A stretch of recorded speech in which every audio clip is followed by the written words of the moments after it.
que la cosa se va a poner clara aquí. Cuenta clara total. Hagan bulla, aquí hay cuenta, opciones sin sorpresa. La gente ahorrando en confianza. Para tus metas, tus sueños, tu bolsillo siempre lleno. Lo dice el Banco de todos los dominicanos. Saca tu cuenta, todo está aquí. En Banreservas hay una opción para ti. Saca tu cuenta, todo está aquí. En Banreservas hay una opción para ti. La cuenta digital desde tu celular no tiene comisiones, es fácil de usar. Hola mío, Banreservas para pago al instante. Es así que te va a ayudar. El ahorro, pesos, dólares o euros para que siempre guardes tus ingresos. La ahorro más, con mayor saldo, más interés. La ahorro remesas, recibe y crea historial también. Si quieres control, la corriente personal te sirve para pagar. La ahorro básica, inclusiva en el sector bancario, te ayuda a ingresar. Para los niños, la infantil, ahorran y aprenden más. Con el depósito a plazo digital, tus sueños lograrás. Saca tu cuenta, todo está aquí. En Banreservas hay una opción para ti. Saca tu cuenta, todo está aquí. En Banreservas hay una opción para ti. Banreservas, el banco de todos los dominicanos.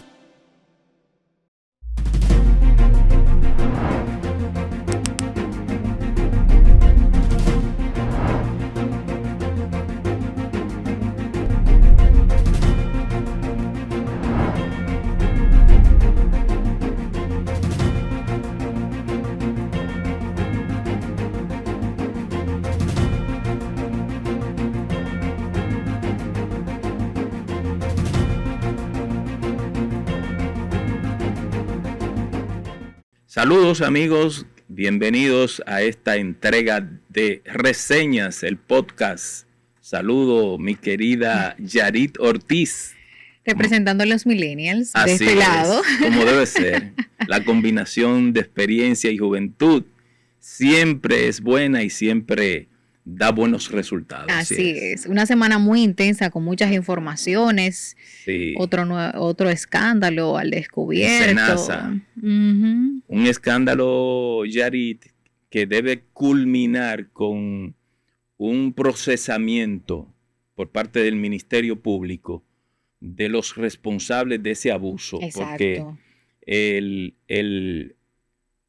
el hacer lo que se dice en los medios que ocurrió en el sistema de salud del Estado, estamos hablando de muchos millones de pesos, tiene que culminar con el sometimiento a la justicia de quienes son los responsables de esa barbaridad, pero también cuidando el debido proceso. Exacto. Sin mascarilla de tumulto y allanamientos ruidosos, solo con el debido proceso como tiene que ser, de manera, porque el no cuidar el debido proceso, Yarit, amigos que nos escuchan, eso debilita la justicia, porque entonces el atropellar los procedimientos debilita el expediente y entonces por eso salen sueltos. Exacto. O un juez tiene que aplicar la ley y decir no se cumplió con el debido proceso y eso tiene que echarse para atrás. Entonces vamos a cuidar el debido proceso y quien tenga que caer preso, que caiga preso en el momento que tenga que caer. Porque estamos hablando de recursos de la salud. De la salud, Yari.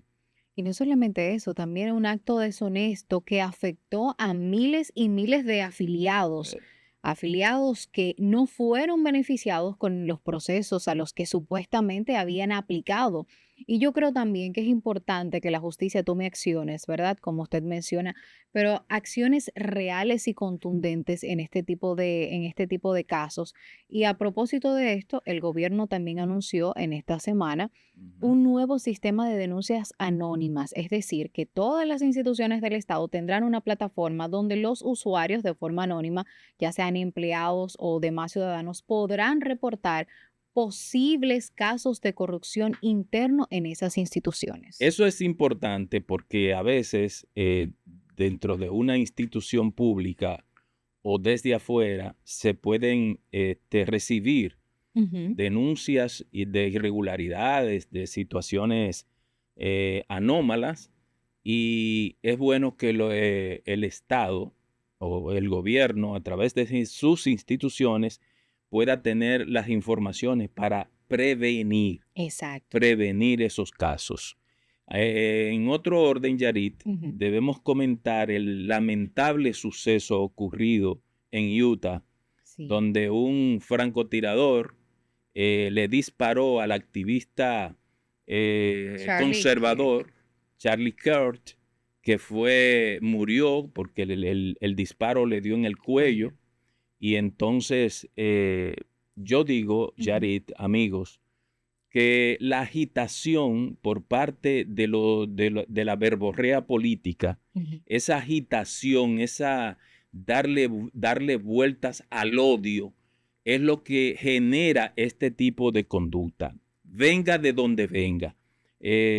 Tenemos a un presidente de los Estados Unidos que vive agitando, que vive lanzando epítetos y marcando un lenguaje que realmente incita al odio. Ojalá que el presidente se dé cuenta que no es de aquel lado, que es de su lado, y que esa situación genera esto sin justificarlo. Claro. Porque no se justifica que un muchacho joven de 31 años, con 2 hijos, una esposa, que está haciendo uso de sus facultades legales, constitucionales, de sus derechos, un pasacantando, se le ocurra matarlo. Yo concuerdo en esa parte con usted. Es muy irónico, ¿verdad?, que alguien de la línea conservadora termine asesinado de esta forma, de manera pública. Y además, teniendo en cuenta quién es Charlie Kirk, no solamente un conservador que pertenece también a una línea religiosa muy marcada, sino que además es padre de familia. No se justifica, como usted ha planteado, que lo hayan asesinado de esta manera públicamente, a plena luz del día y en frente de cientos de estudiantes. Sí. Entonces, ¿cuál es el mensaje? ¿No puedo yo hacer uso pleno de mi derecho? ¿No puedo expresar mis ideas? Pero es bueno lo que decimos, que Juan Bosch, el maestro mío de política, decía que después que vino del exilio, mataron a Trujillo, decía que no podemos vivir todo el tiempo dándoles vueltas al odio. Exacto. Entonces, con esa reflexión, nosotros condenamos ese hecho de asesinato de ese muchacho joven y los invitamos a que se quede con nosotros acá, porque viene el general retirado Miguel Ángel Cordero. Así, vamos a hablar de política internacional, de geopolítica y de todo lo que está pasando en Venezuela, en Ucrania, en Rusia y en toda Europa. Así es que quédese ahí, que volvemos de inmediato. En el Departamento Aeroportuario procuramos el buen funcionamiento de nuestros aeropuertos internacionales, domésticos y helipuertos estatales, incorporando nuevas infraestructuras que darán soporte a nuestra red nacional de helipuertos.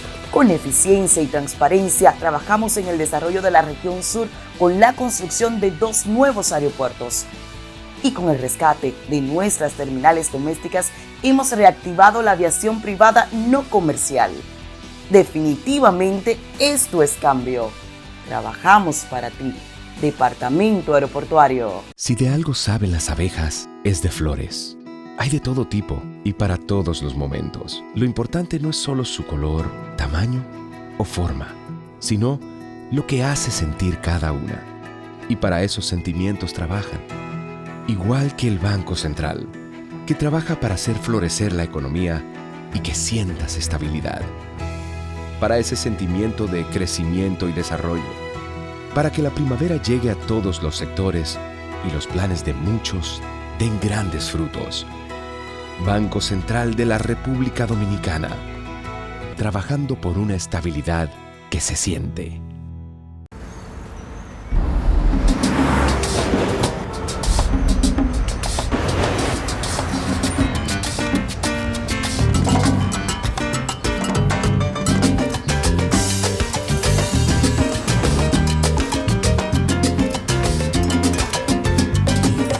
Si hay algo que sabemos en RD,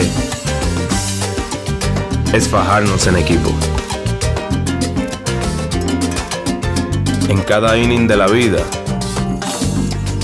jugamos por nuestra gente. Sin importar la distancia ni el tiempo, el cariño siempre se siente. Porque donde hay un dominicano, hay alguien brillando por lo suyo. Con Remesas Banreservas recibes dinero fácil y seguro. Dile a los tuyos que te envíen a través de nuestros remesadores aliados o usando nuestra app Remesas Reservas con cargo a su cuenta o tarjeta. Banreservas, el banco de todos los dominicanos. Trabajamos por el desarrollo integral de nuestros hogares. Nos esforzamos por llevar salud y educación verificando que las embarazadas y niños menores de 5 años del programa reciban sus chequeos médicos regulares, asegurando la asistencia escolar mínima del 80% para nuestros jóvenes.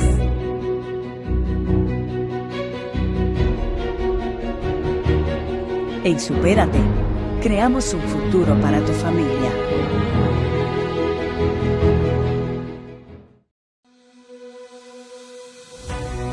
En el Ministerio de Interior y Policía, somos garantes de la seguridad.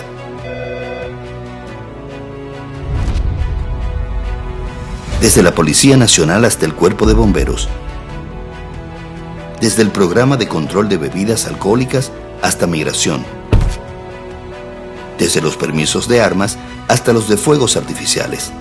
En diálogo permanente con la gente, velamos por la seguridad en hogares, barrios, carreteras y en la frontera, para que puedas vivir en un país más organizado y seguro. Nuestro interior está mejorando.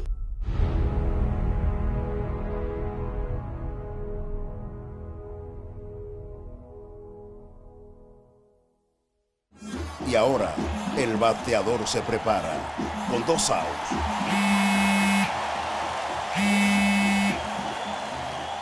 Hola. Hola, me habla el señor González. Ajá. Le llamamos porque usted es un cliente preferencial y queremos ofrecerle nuestra tarjeta Col, la cual tiene infinitos beneficios, entre ellos descuentos en supermercados, salones de belleza, farmacias y acumula puntos para viajes al extranjero, incluso a la luna. Hay mejores formas de evitar llamadas no deseadas. A través de la aplicación de ProUsuario, ahora puedes solicitar que te excluyan de los listados de marketing de las entidades financieras. Descarga la app en Google Play y App Store. Solo tiene que indicarme dónde le enviamos el plástico de su tarjeta. No me diga. Ranur, consultores en comunicación estratégica y tecnologías. Es una empresa dedicada a la asesoría de organizaciones privadas, públicas y de personas, con fuertes fundamentos en las nuevas tecnologías de la información y la comunicación. Su CEO, el periodista y consultor Rafael Núñez, acumula una vasta experiencia en el periodismo y la comunicación. Ranur es una agencia en capacidad de construir, mejorar y perfilar una imagen robusta a sus relacionados. Los partidos políticos y las instituciones de carácter público están obligados a cambiar las viejas formas de llegar a sus públicos. Ranur es una empresa con 12 años en el mercado, laborando con integridad y transparencia en los ámbitos del periodismo, la comunicación gubernamental, las relaciones públicas, el posicionamiento reputacional digital, la ingeniería social y la gestión de crisis. Para construir una reputación sólida en el ecosistema digital o en los medios tradicionales, Ranur te acompaña por el camino correcto.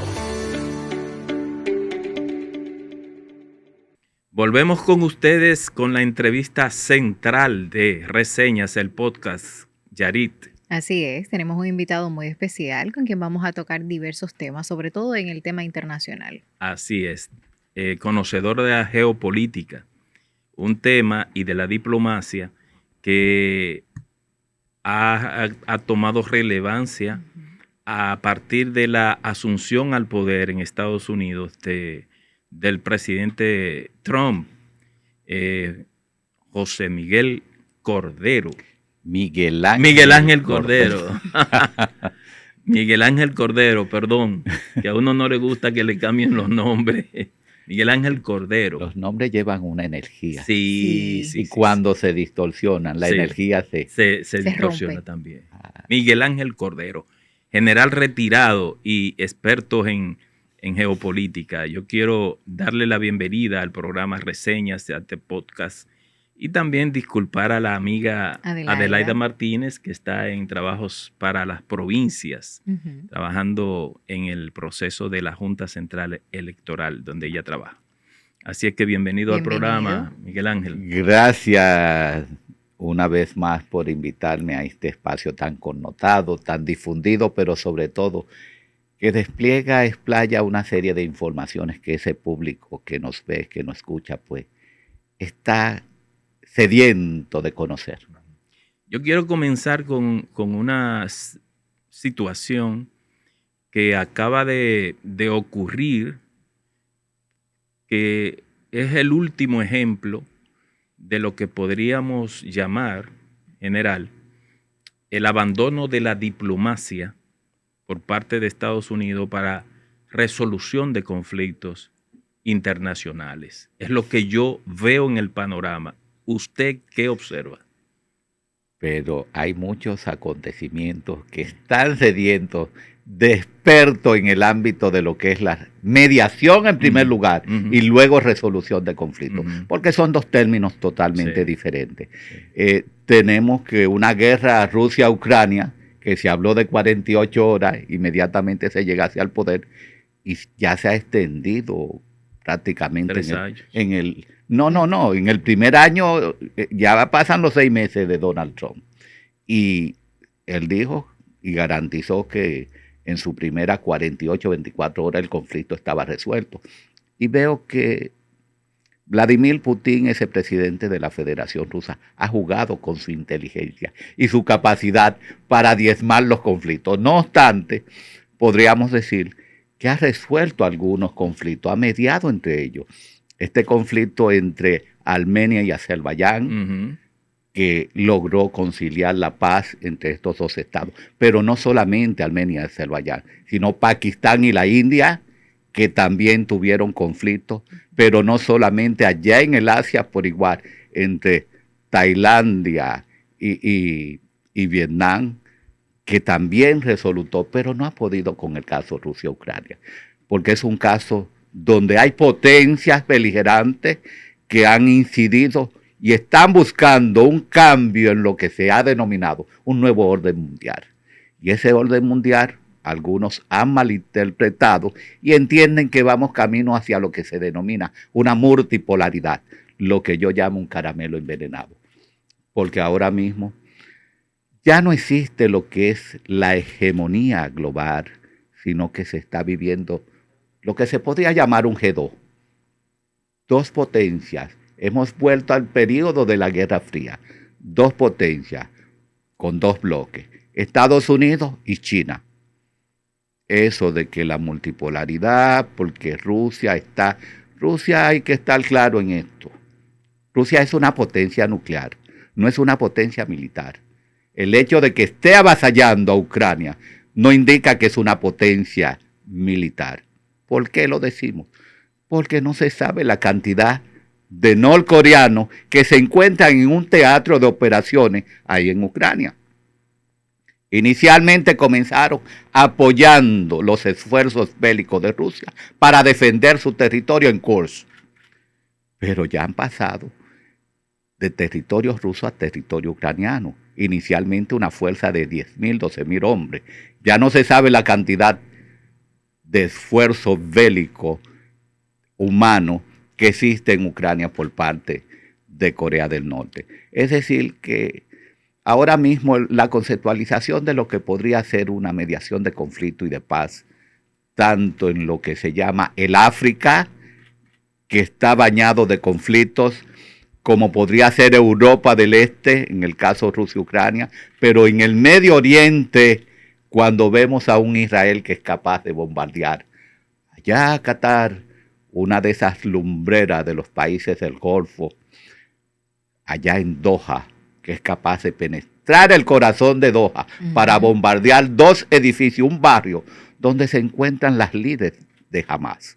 Entonces, la gran pregunta que nos hacemos, ¿actuó solo Israel?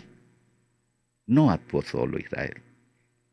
Israel no puede dar un paso inconsultamente de los Estados Unidos. Ahora, la gran pregunta está, ¿tenía el apoyo de Qatar?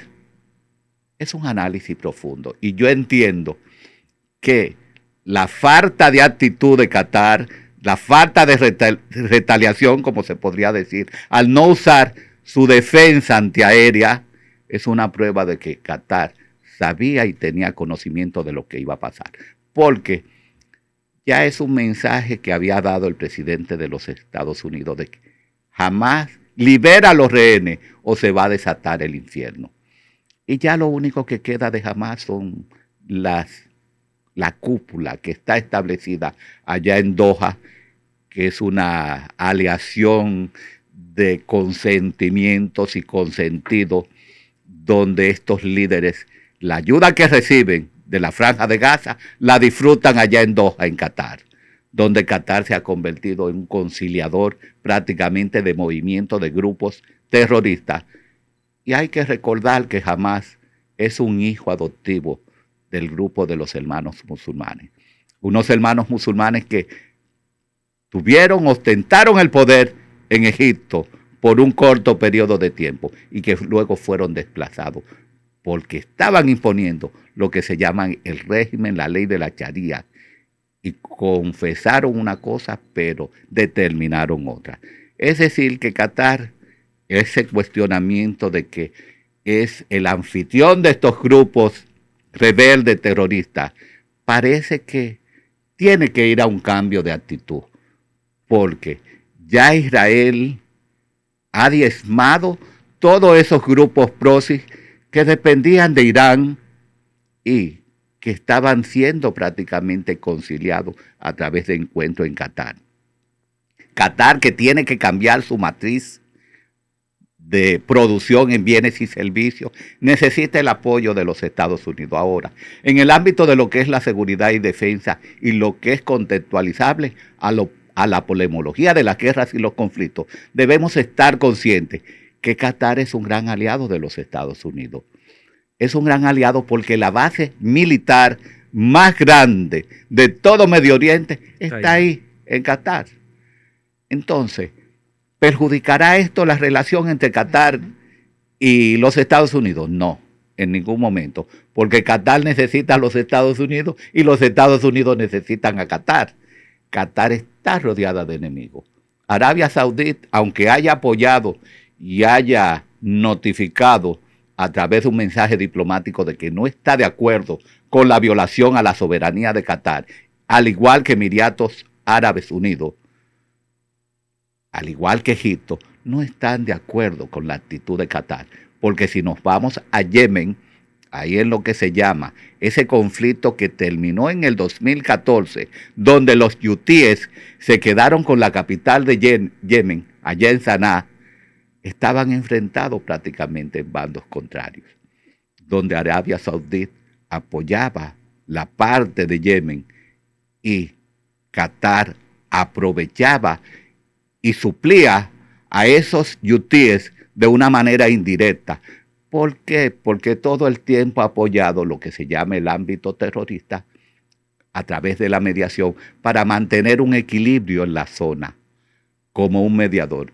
Y hablábamos antes de que Suiza era un mediador, pero Qatar se ha convertido en más mediador. Y con este dilema de ahora, vemos que ya el grupo Hamás, que no encuentra mediadores que puedan conceptualizar una posible paz en el territorio de Gaza, que está más lejos que nunca, más lejos porque ese desplazamiento del norte al sur, decretado prácticamente por las autoridades de Israel, tiene la intención de acabar con los pequeños reductos que quedan de Hamás. Y la manera más fácil de acabar es matando la serpiente por la cabeza, como lo ha hecho de costumbre. Lo hizo allá en el Líbano, Hezbollah, lo hizo en Irán con la eliminación de Ismail Haniyeh, ese gran líder de Hamas, en el mismo hotel donde el líder supremo aloja a los invitados para la toma de posesión del presidente, fue capaz de llegar ahí. Pero no solo eso. Israel se ha convertido en un nuevo hegemón en el Medio Oriente, tratando, entre comillas, de mantener y sostener lo que es su supervivencia. ¿Hasta dónde vamos a llegar en la conceptualización de lo que es la paz? Tantos niños, tantos envejecientes, tantos seres humanos muriendo en Gaza por una realidad. A bombazo limpio, gente indefensa. Pero todo eso, Rafaelito, es consecuencia de lo que podríamos decir. De un crimen, un genocidio general. Sí, pero ¿quién comenzó el genocidio? El genocidio comenzó un 7 de octubre del año 2023, cuando grupos yihadistas y fundamentalistas, porque hay que distinguir entre yihadismo y fundamentalismo. Hamas es un grupo suní fundamentalista. Que dicen que es creado por el mismo Netanyahu. Fue Netanyahu que lo creó para entonces, darle oposición al grupo Fatah. General, acuérdese que eso ocurre el 7 de octubre cuando la popularidad de Netanyahu estaba en el suelo y él casi estaba en la cárcel.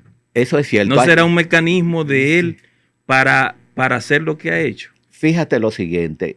Normalmente, y yo como analista de geopolítica, digo, la fuente crítica de la geopolítica es la historia. Y tú acabas de mencionar un hecho muy palpable, la creación. ¿Quién creó al monstruo? Los monstruos no nacen así por así. Al-Qaeda, ¿de dónde surge Al-Qaeda? Al-Qaeda surge de la gestión en Afganistán de los Estados Unidos. En el 78. De los Estados Unidos. Contra los rusos. No, ya en los años 79-80 contra los rusos. Porque los rusos apenas pudieron durar 10 años, del 79 al 89, y de ahí es donde viene su debacle. Exacto. Como resultado de esa deficiencia dentro de lo que se denominó el presupuesto de la defensa, el gasto de defensa. Todo su gasto fue encaminado a sostener un esfuerzo bélico en Afganistán. Y los Estados Unidos no entraron directamente, porque es que no hay que entrar, sino que crearon el monstruo, que luego se convertiría en Al-Qaeda. Osama Bin Laden es una creación a través de los mujahidines, y como lo narra este muchacho, René Cesinski, el gran autor del Gran Tablero Mundial, fue una colaboración de los Estados Unidos con el mundo occidental, pero sobre todo Estados Unidos. Entonces los conflictos y la guerra se generan en realidad cuando hay intereses pautados contrarios que desempeñan una función, se podría decir, de estabilidad, pero que no generan homeostasis en el tablero global, dentro de lo que podría hablarse de un concepto de paz duradera, un concepto enarbolado en 1795 por ese gran filósofo Immanuel Kant, la paz perpetua. Una paz perpetua que no ve los senderos del horizonte, porque la incertidumbre cada día se convierte en un espectro que va diezmando lo que es el corazón de la humanidad. ¿Qué tanto conviene este estado de guerra a Israel? Fíjate, la guerra nunca es una conveniencia.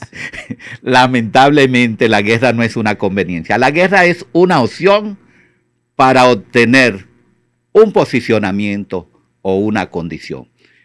Como decía el general como usted, general prusiano. Clausewitz. Karl von Clausewitz decía que la política es la guerra es la política hecha por otros medios. Karl von Clausewitz, que escribió de la guerra, que para mí un libro que no tiene grandes aportes, porque Clausewitz fue un fracasado en el ámbito del esfuerzo bélico. No se le conoce una victoria, pero sí deja entre tintas, a través de su pensamiento, una serie de matices que nosotros podíamos reconciliar en el ámbito contemporáneo. y al decir la guerra no es más que la continuación de la política, pero por otros medios. Cuando Clausewitz dice esto, es que la guerra es un esfuerzo político. Es un esfuerzo político, porque si nos vamos a estudiar, a analizar lo que son los diferentes niveles del pensamiento político, que es el pensamiento de la guerra, vamos a ver el nivel político, el nivel estratégico, el nivel operacional y el nivel táctico. El nivel político y el estratégico son lo mismo. Es el mismo nivel. Así es. Porque el nivel político debe tener un criterio de estratégico. Ahora, ¿qué es la estrategia?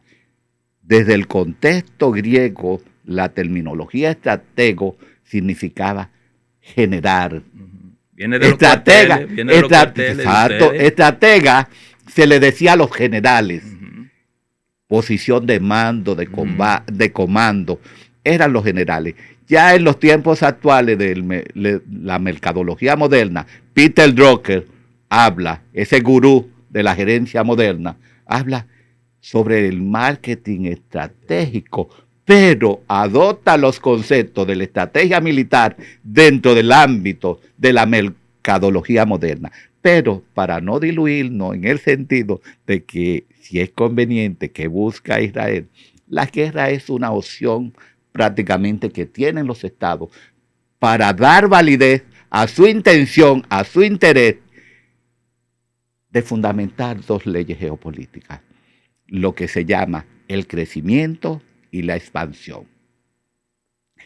¿Por qué hablamos del crecimiento? Cuando vemos que un estado, no una nación, un estado, que son dos conceptos totalmente diferentes, porque el estado es una ficción jurídica que está fundamentada en lo que son normativas jurídicas y donde entra como elemento constitutivo lo que es la nación.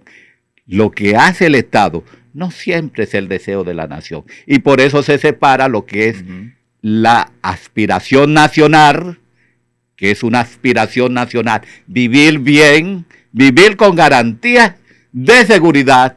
Dentro del contexto de esa seguridad se encuentra la seguridad jurídica, algo que se ha ido desapareciendo en los estados, que se sienten los ciudadanos prácticamente desconocidos por sus autoridades cuando entienden que están perdiendo la legitimidad, y es lo que le pasaba a Netanyahu cuando permitió que ese 7 de octubre del 2023 penetraran grupos terroristas, yihadistas y demás hierbas aromáticas a territorio israelí en medio de un cuestionamiento político. Y sabiendo que como es Israel con el tema de la seguridad. No, pero es que la seguridad, yo me atrevo a decir y a garantizar que la agencia mejor preparada en el ámbito de la seguridad es el Mossad. El Mossad, que a lo externo tiene la capacidad, lo vemos, para mí mejor que la CIA. Sí. Porque el FBI trabaja a lo interno, pero la CIA trabaja a lo externo. El Mossad trabaja a lo externo y también muchas veces a lo interno, porque tiene una capacidad indiscutible. Y tiene un brazo largo. Claro. Porque nada más hay que recordar a los amigos que nos escuchan, Yarit y demás, lo que hizo el Mossad con Adolf Eichmann. Adolf, el tipo que estaba en Argentina, que secuestraron, que era el jefe de todos esos campos de concentración, y los secuestraron, y Argentina se dio cuenta cuando ya estaban allá en Tel Aviv. El brazo extenso del Mossad, que ha llegado a prácticamente a detectar y a utilizar lo que son las IA, la nueva tecnología, para determinar dónde se encuentran por ejemplo, acabó prácticamente con todos los ingenieros nucleares de Irán. Se llevó 9 de paro. Se llevó prácticamente todos los líderes de Hezbollah, todos los líderes de Hamas. No sé, debemos recordar el famoso los walkie-talkie, los buscapersonas. Sí.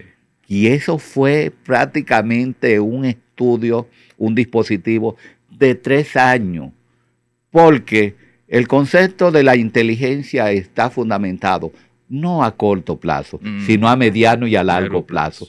A veces nosotros debemos distinguir entre lo que es información e inteligencia. Información es todo lo que anda rodando, todo lo que dan los medios. Ahora, un analista de inteligencia tiene la capacidad de determinar qué es cierto y qué no es cierto, a través de lo que se llama la confrontación de las informaciones, acorde a la fuente, acorde a los medios, y llevarla a un proceso de reestructuración en un ciclo, lo que se denomina un ciclo de inteligencia.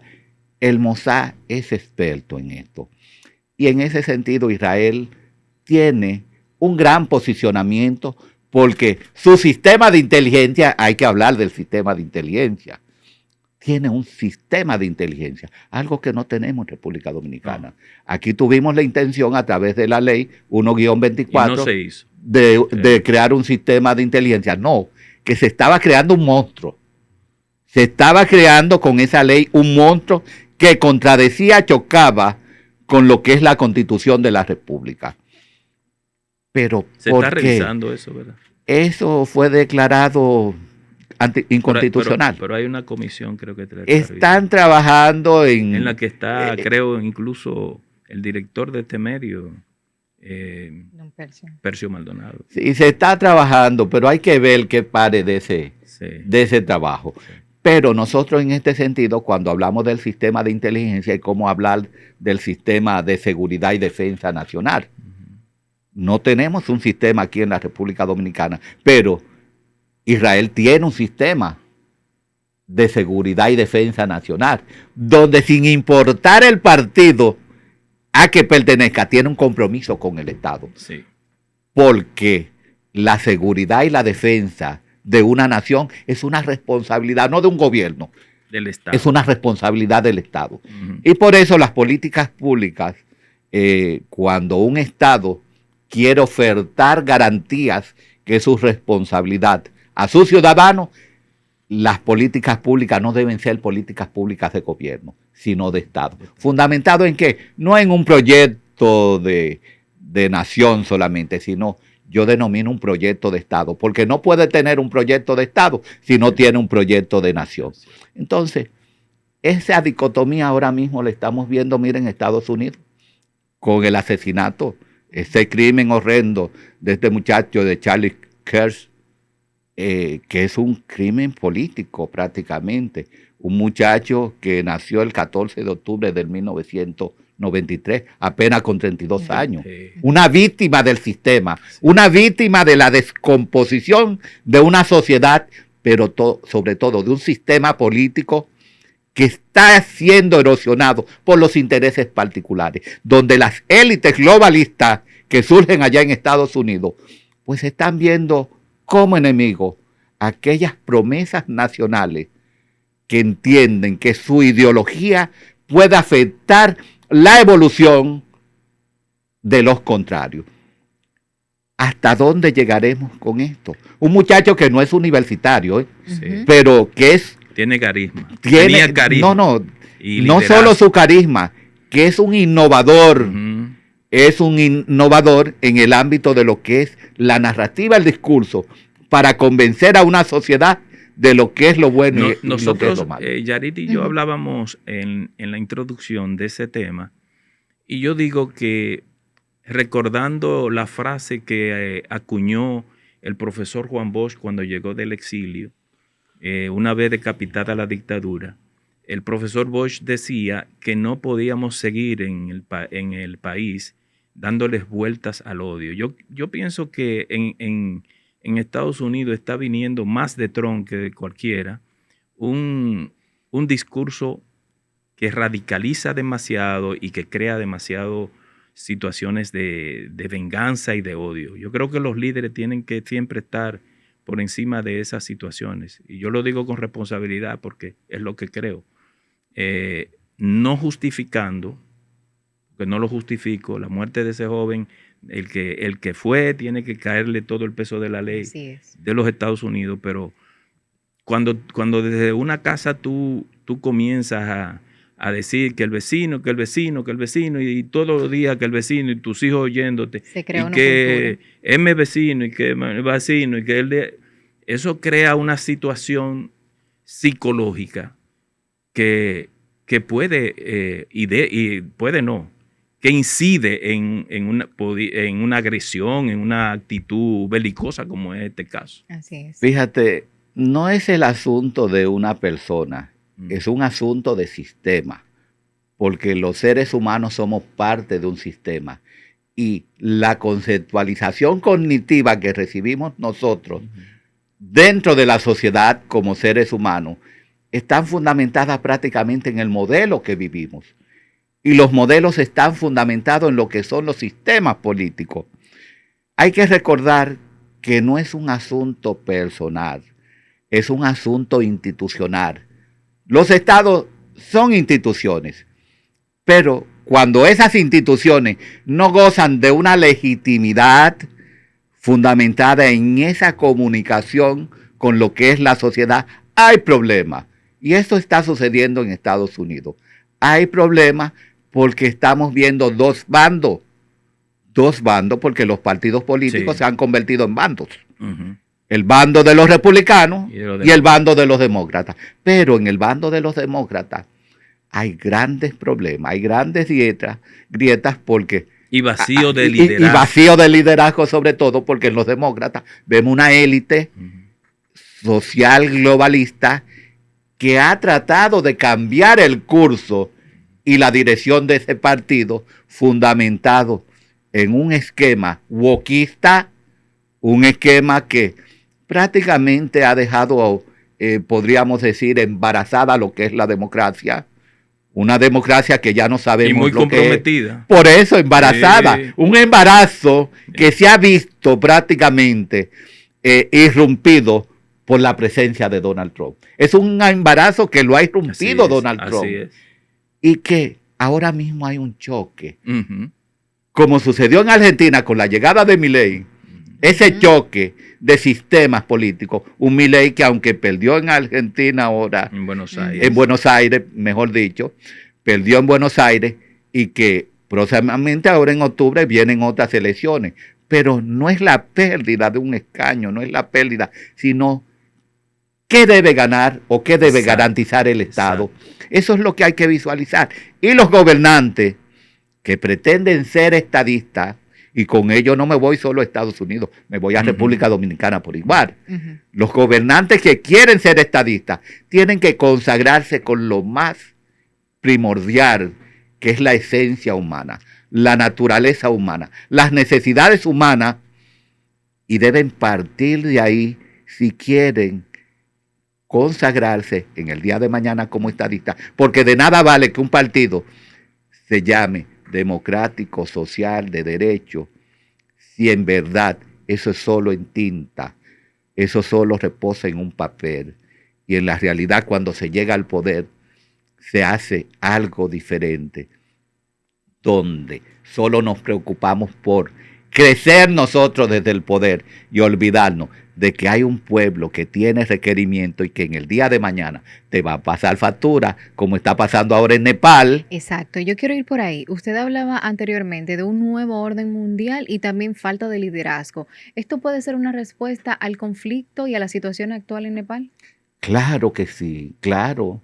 Porque es que si tú tienes una propuesta, un proyecto de gobierno y no lo convierte en un proyecto de Estado, se va a cuestionar tu liderazgo. Y eso fue lo que le pasó al primer ministro nepalí. Óyeme, tantas promesas incumplidas. Y no solamente ahí lo vemos. Tantas prohibiciones. Tantas restricciones. Redes sociales y cosas. Tantas restricciones, pero no solamente ahí. No nos vamos muy lejos, a Nepal, allá arriba. Vámonos aquí a Latinoamérica, en Bolivia. Donde el más, que no se sabe si es más corrupción, más hambre, más amenaza. Pues después de más de 2 décadas en el poder, que comenzó con Evo Morales y continuó con su ministro de Economía, con Luis Arce, perdió el poder recientemente en Bolivia ante una economía devastada totalmente, una economía cuestionada, pero sobre todo un sistema político que ha lastrado lo que es la buena intención de una sociedad que no se merece vivir en esas condiciones. Pero no nos vamos más lejos, nos vamos a Venezuela. Sí. Nos vamos a Venezuela, donde vemos un camionero que está dirigiendo los destinos de esa nación mediante una imposición y una cohibición y una restricción de lo que se llama el logro y el triunfo de la institucionalidad y de la separación de los poderes, donde ha secuestrado prácticamente todo lo que se llama el poder público y lo ha puesto en las palmas de su mano para dirigir un país en contra de su voluntad, que ahora mismo tiene una situación, lo que algunos llaman un cerco, otros llaman una posible invasión. Dicen, ¿invadirá Estados Unidos a Venezuela? Es una de las grandes preguntas. Yo particularmente como analista del ámbito de la geopolítica digo, no lo va a invadir. No, creo que no también. No hay invasión. Hay otras formas. Hay otros estilos y ya Estados Unidos ha aprendido. Porque lo de primero es general es que... Es aislar. Exacto. Que el presidente Maduro, incluso gente que es aliada en el continente de él, no pudo demostrar que ganó las elecciones. Entonces tiene una ilegitimidad. Pero no solo por eso, porque hay que visualizar. No es lo porque mismo. El cuento de la droga yo no lo creo. Yo no creo eso. Porque a nosotros nos dijeron en toda América Latina y el mundo que en Irak había armas de destrucción masiva. Yo no creo esos cuentos. Yo leo mucho para creer de esos cuentos. Ahora, de que él es ilegítimo, yo sí lo creo. De que él es ilegítimo. Él no pudo demostrar que se lo pidió Brasil, se lo pidió Colombia, se lo pidieron aliados. Pero hay una situación, lo de Irak es un asunto que llevó prácticamente a la muerte antes de tiempo a este gran general Colin Powell, que fue secretario de Estado y que a última hora, una estrella, con todas las posibilidades de haber sido presidente. Una estrella. Pero se dejó engañar prácticamente y se murió haciendo ese mea culpa. Ajá. Confieso que es pecado. Pero vamos a volver prácticamente a lo que son las raíces de la situación en lo que es Venezuela. Venezuela, después del triunfo del chavismo, Chávez comenzó muy bien, con buenas intenciones.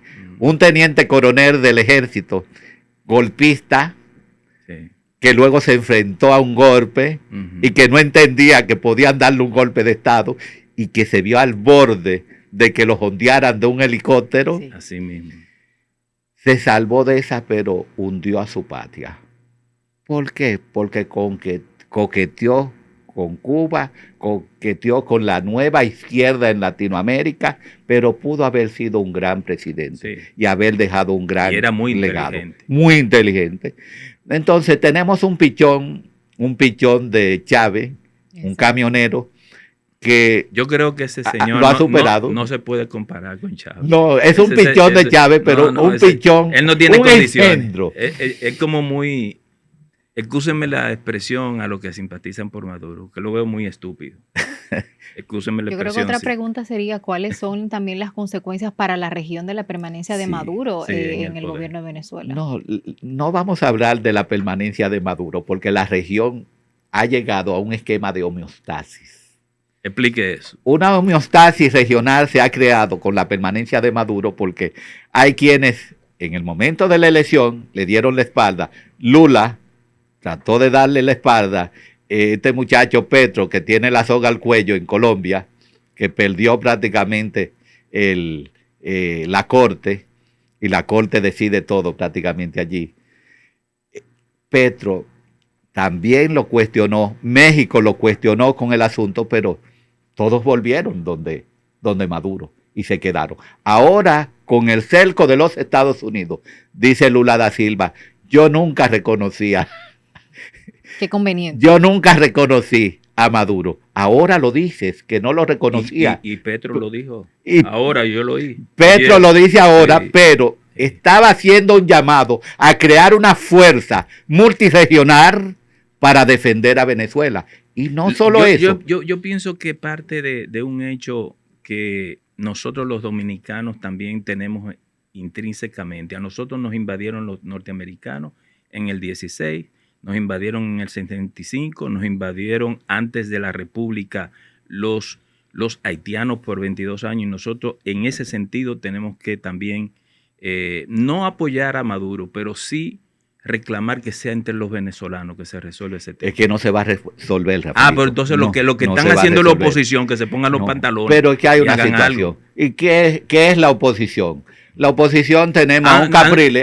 Han servido menos. A un Capriles tenemos y un Guaidó que está allí viendo el juego de Guaidó, eso no hay ni que mencionar. Un relajo, él no se merece ni que en general, por allá viendo juegos de la NBA. Por Dios, no se merece ese muchacho ni que lo mencione. Pero ¿cómo usted cree que terminará para allá terminar los últimos minutos? ¿Cómo terminará Venezuela? Diga usted sabe de geoestrategia. Venezuela política. Como dice un gran filósofo dominicano, esto no se sabe dónde vayas a parar.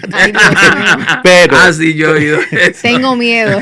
Pero podemos decir y garantizar que ahora mismo, el control y la regulación de la droga salga del Catatumbo, como decía Petro, Catatumbo donde se ha creado una región binacional entre Venezuela y Colombia, un Catatumbo donde Petro no ha podido entrar ni visitar, porque están los disidentes de la FARC y del ELN. Y que valga decir que de esa región del Catatumbo, ahí fue a parar una cantidad de armas que la trajeron para Haití. Arma y droga. Por eso ha venido, porque los guerrilleros se han convertido en narcoguerrilleros. Trajeron las armas que conste, y el DNI le lleve esto al presidente. Esas armas la trajeron para Haití y la tienen las bandas. Entonces, por eso Petro ha venido varias veces a Puerto Príncipe, porque detrás de las armas que anda, que él sabe que se las robaron de los cuarteles. No, pero no es Entonces eso. hay una alianza. La visita de Petro no es Haití, no es por el asunto de las armas. ¿Y por qué? No. Acuérdense que fueron colombianos los que mataron al presidente Moïse. Pero hay una disparidad en el ámbito cognitivo que Petro maneja, porque Petro ve a Haití como el apoyo en los inicios de lo que fue la Gran Colombia, Simón Bolívar. Los cimientos. Y él tiene una reminiscencia, y más guardando y conservando lo que es la espada de Bolívar, de que Haití fue un gran precursor en lo que fue la independencia de Colombia. Entonces, ya para concluir, porque sé que tenemos el tiempo arriba, entiendo que ya en Venezuela se están generando a lo interno de Venezuela una serie de fracturas dentro del cártel de los soles, y a nivel de la sociedad no podemos esperar mucho, porque la sociedad está limitada.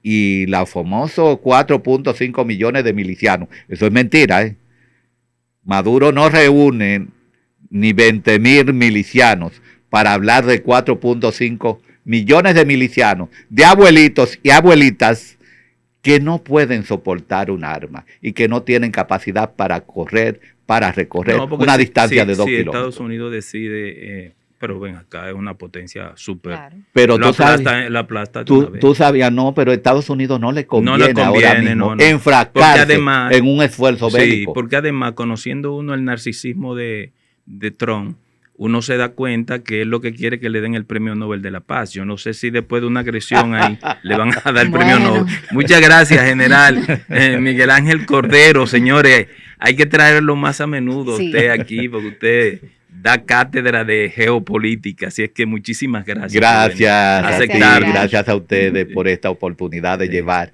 esas inquietudes a ese pueblo dominicano. Recordarle a nuestra audiencia que este episodio llega a ustedes gracias a la Asociación Popular de Ahorros y Préstamos, y también que este contenido está disponible a través de nuestro canal de YouTube, Reseñas TV.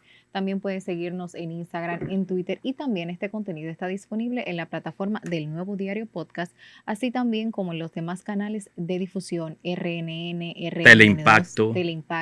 Así es. Muchísimas gracias y nos vemos en otra entrega. Ahora es que la cosa se va a poner clara aquí. Cuenta clara total. Hagan bulla, aquí hay cuenta, opciones sin sorpresa. La gente ahorrando en confianza. Para tus metas, tus sueños, tu bolsillo siempre lleno. Lo dice el Banco de Todos los Dominicanos. Saca tu cuenta, todo está aquí. En Banreservas hay una opción para ti. Saca tu cuenta, todo está aquí. En Banreservas hay una opción para ti. La cuenta digital desde tu celular no tiene comisiones, es fácil de usar. Hola mío, Banreservas para pago al instante.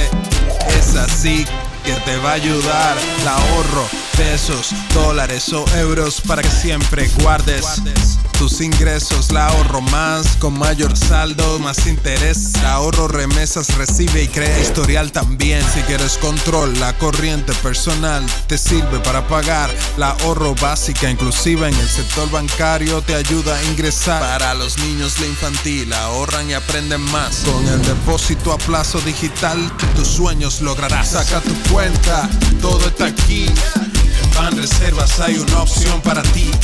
Saca tu cuenta, todo está aquí. En Banreservas hay una opción para ti. Banreservas, el banco de todos los dominicanos.